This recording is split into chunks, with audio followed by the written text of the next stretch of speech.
একটা প্রবলেম যেতে না যেতেই আর একটা প্রবলেম শুরু হয়ে যাচ্ছে। এই নমস্কার ফ্যামিলি, আমি জোজো, দুর্গাপুর বিধাননগর আমাদের একটা ট্যাটু স্টুডিও আছে। দিন দিন মনে হচ্ছে একটু হ্যান্ডসাম হয়ে যাচ্ছি, কি বলো তোমরা?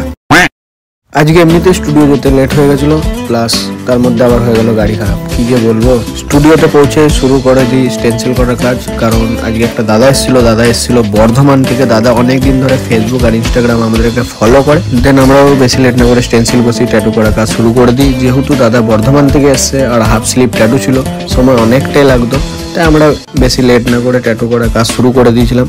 আর দাদা বর্ধমান থেকে ভিডিও দেখে ফলো করে আমার কাছে ট্যাটু করতে এসছে। আর তোমরা কি করছো? তোমরা এত কাছে থেকেও না আমাকে ফলো করতে পারছো, না ট্যাটু করতে আসতে পারছো। তো বেশি লেট না করে আমাকে ফলো করো, ট্যাটু করতে চলে আসো। আর দাদা খুবই হ্যাপি, আমাদের কাছে ট্যাটু করার অনেক দিনের ইচ্ছা ছিল দাদা।